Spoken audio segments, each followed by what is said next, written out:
Engine Power completes the classic Chrysler Slant Six engine build and found a classy place to put it.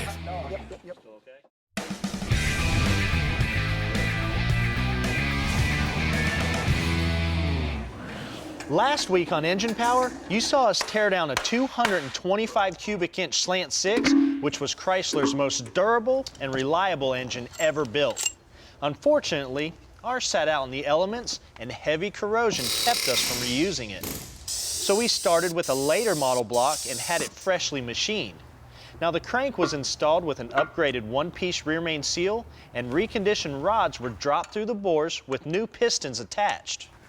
A completely refreshed cylinder head was dropped on the deck, and the engine was finished off with performance parts from Hooker, Offenhauser, and Edelbrock. We couldn't dyno our Slant Six because the bell housing diameter is too small and it wouldn't dock up to the dyno. But we told you we had a home for it, and it doesn't get any better than this 71 Duster. When it's cold, it spits, it sputters. I got to warm it up. It's got an exhaust leak, so it just makes a lot of racket. And here's its owner, Ken Symington, who has an emotional attachment to this work in progress. You know, this car is over 40 years old. There's not that many of them out there running. Mainly since my wife bought it brand new. When I first met her, she was blonde, she was cute. Then the next time I saw her, she showed up in this red car, and the red car and the blonde hair went together, and I knew right then I was in trouble. She loved it. It was her first car. She might love it more than she does me. I've never asked that question to her. Recently, Ken's son paid to get it back to its original condition by sending it to a local body and paint man where the refresh started. The car was stripped to bare metal and received a couple new panels before the original color was laid back down. Now the final touch was the black pinstriping that gave it a nice but subtle look. Ken's next upgrade is obvious. Everyone will have a 340 or 440 in a Plymouth Chrysler product. I don't want to race it. I just want to drive around and show it to people and educate them about what type of motors were done in the 60s and 70s. And the Slant Six is a classic. And that's why we asked him to bring the car here.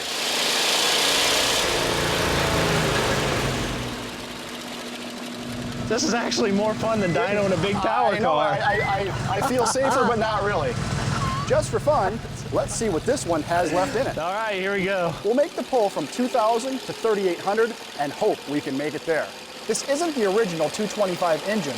It was replaced with a 95 horsepower 1975 model in the 80s, and it's seen a lot of miles since, making this Duster a perfect home for our leaning Tower of Power. I think we're there. At a whopping 64 miles per hour, it made just over 70 horsepower. And the graph tells the story. We're not laughing at it, because this was a staple of economical performance back in the day. So to get Ken back in reliable cruising status, we'll be upgrading the cooling system from Summit Racing, a drum to disc brake conversion kit from Classic Performance Products, all new steering links, shocks, and mounts from Rock Auto, a 321 ring and pinion from Yukon Gear and Axle, and ADDCO sway bars for better handling. From the top, we'll start removing everything we can without draining any fluids yet. This will include the single barrel carburetor, intake manifold, and the cast iron exhaust manifold. This Duster was factory equipped with air conditioning, and it's going back that way. Now it's been out of service for quite a few years, so there's no refrigerant in the lines, allowing us to remove them without an evac system. Now we can remove the massive starter, and using our Matco evac canister, drain as much power steering fluid out of the reservoir as possible. The same goes for the master cylinder. Now we can loosen the alternator to remove the belt. Then unbolt the mechanical fan and remove it with the water pump pulley. Now we have access to the fasteners that hold the AC compressor bracket in place, so the whole assembly goes as well. From underneath, we can drain the coolant and the engine oil, remove the transmission linkage, unbolt the torque converter from the flex plate, remove the transmission cooler lines, and get as much fluid out of them as we can. Now the drive shaft can be pulled and the bell housing bolts, so we can drop the transmission. This is a 904 that's getting replaced with a remanufactured unit. With the engine mount nuts removed, you're good on the back too. We can hoist this 225 out of the car. Yeah, look at that. To make way for the new Bullet.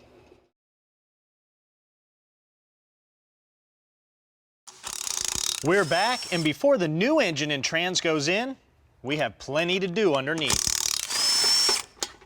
When's the last time you popped off a hubcap? Looks like it's been a while for Ken, too. The front wheels are 14-inch in diameter and cannot be used with our front disc brake upgrade since they require a 15-inch wheel for clearance. So away they go. The nasty, dirty drum brake assemblies are the next pieces to come off. Now the easiest way is to separate the upper and lower ball joints and remove the whole setup as an assembly. Followed by the upper control arms and the shock absorbers.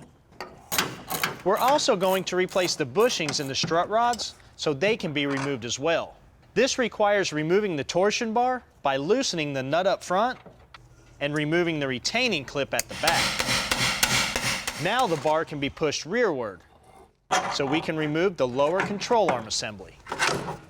Since the upper control arms are shiny new, we'll clean and paint the lowers to match them with VHT's black epoxy paint, which is rust and salt resistant. As they're drying, we can put in the uppers from Classic Performance that are a direct replacement. They come ready to bolt in with new bushings and ball joints already installed.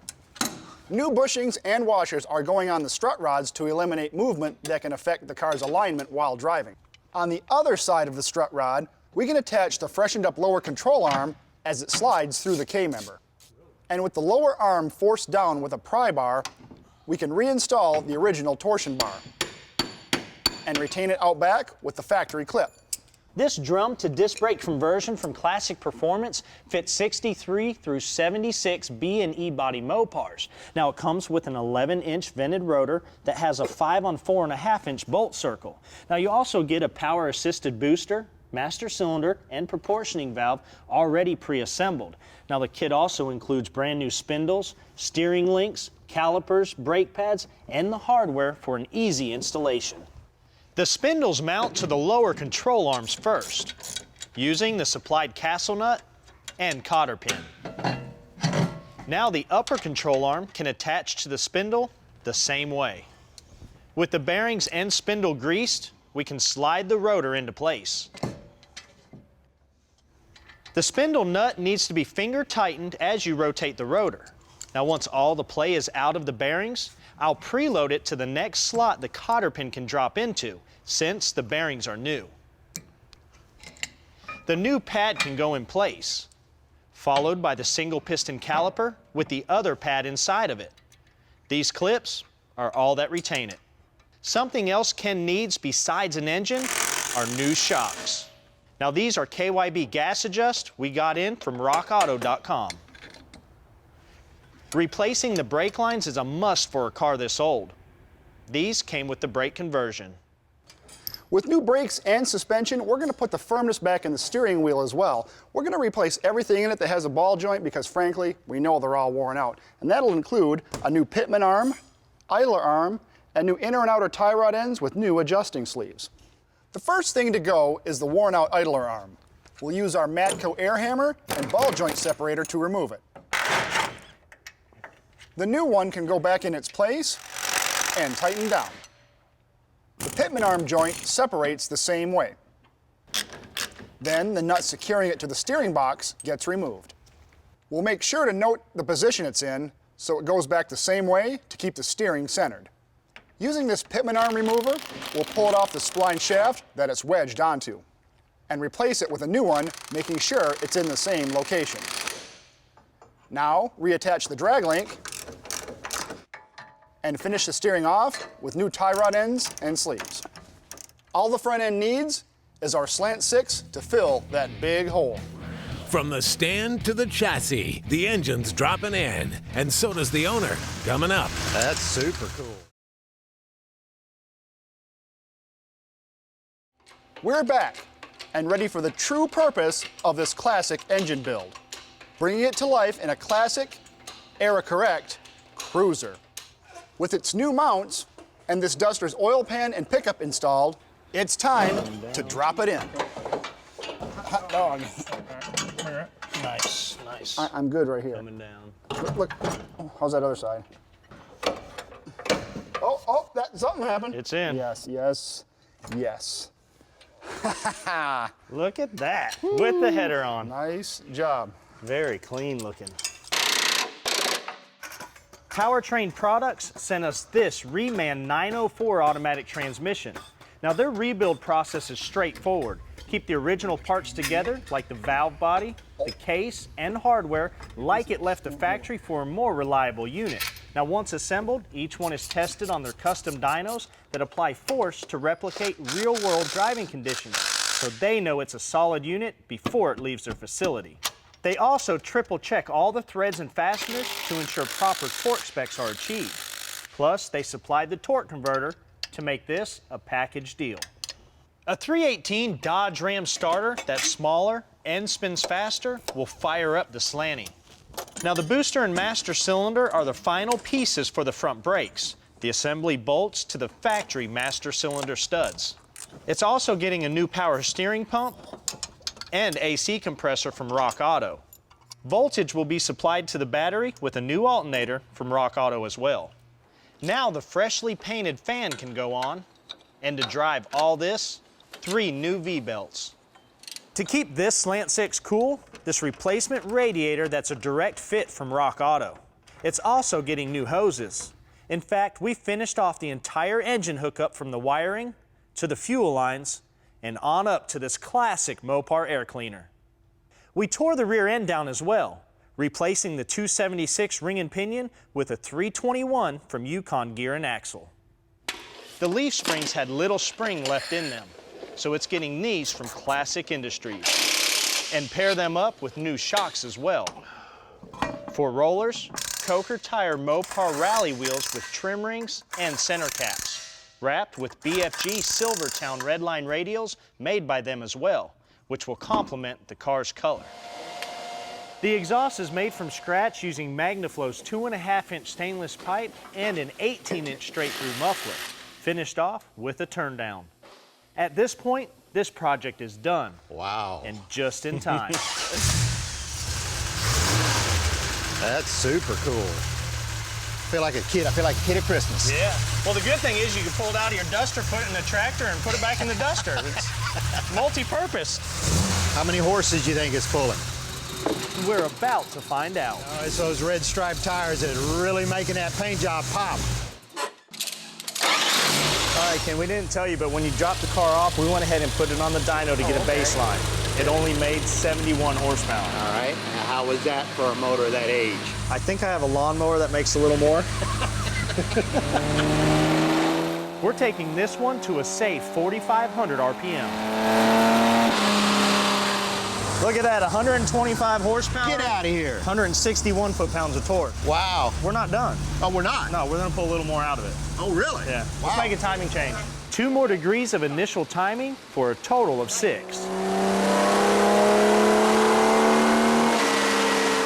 129 and 164. Picked up 3 foot-pounds and 4 horsepower. That's impressive. One last run with 2 more initial degrees for a total of 8. How you like that? 132, 170. That is marvelous. 2 degrees picked it up 3 horsepower and 6 foot-pounds. And you just can't get used to hearing that roar. I see it rolling down the road, just zipping. And now he can, with almost twice the power he started with. Hats off to Ken for keeping the legend of the Slant Six alive.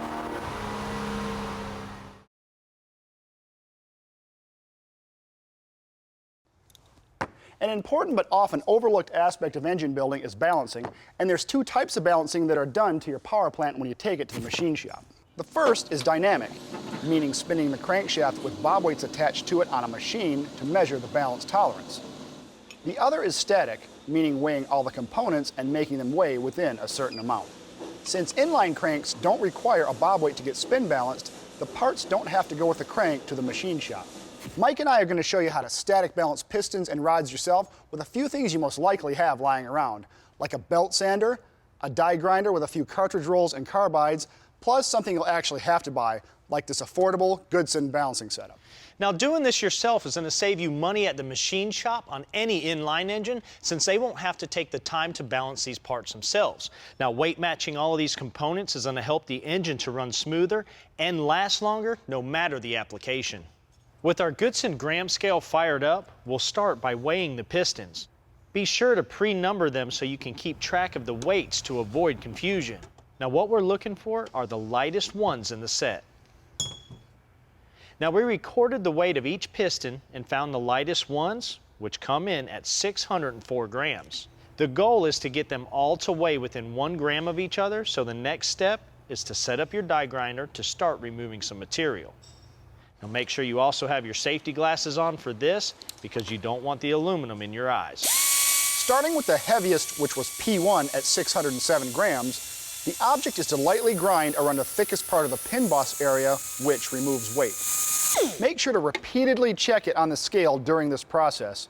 So far, we've removed 1 gram, so 2 more have to come off to reach the lightest piston's weight of 604. This is one of those operations where you need to take your time and not get too aggressive. It's easy to take out too much and have to start the whole process over again. Now it goes back to the scale, and the magic number has been met. Switching to a cartridge roll, we can clean up any rough edges that the burr created, and that wraps up the pistons. We only had to remove weight out of 4 pistons because 2 of them were at the lowest weight of 604. Typically, pistons will weigh within 4 grams of each other, which is fine for production engines. With our capabilities of our setup here, why not make them weigh all the same like a race engine? Next up are the rods. Now, both ends have to be balanced because the small end reciprocates and the big end rotates, so they affect the total balance differently. Now, that's where the Goodson rod fixture comes into play. We have to weigh the big ends and the small ends and find the lightest ones, just like the pistons. We'll go ahead and start with the big end. Accuracy and repeatability are key when using the fixture. Now, I'll place the rod with the bearing tangs facing down. Now make sure the rod's beam is level and it's not binding in the fixture. If it is, the reading will be inaccurate. Rod 1's big end weighs 424 grams. The lightest big end is rod 4, which is 421. Material must be removed in a safe spot on these as well. In this case, there is a distinct balance pad on each end. Using our ADDCO belt sander, we'll carefully sand a little at a time off the heaviest big end, repeatedly checking our progress to make sure we don't overdo it. Now I'm going to set the fixture up to do the same procedure to the small end of the rod. We just need to move the big end bushing to the other side and practice the same repeatability and accuracy as before. The lightest small ends were 180 grams and there were 2 of them. The heaviest was 182.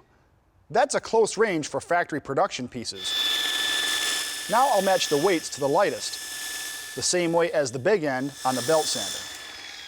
With the small end weights at 180 grams and the big end at 421 grams, all said and done, the rod should weigh 601 grams.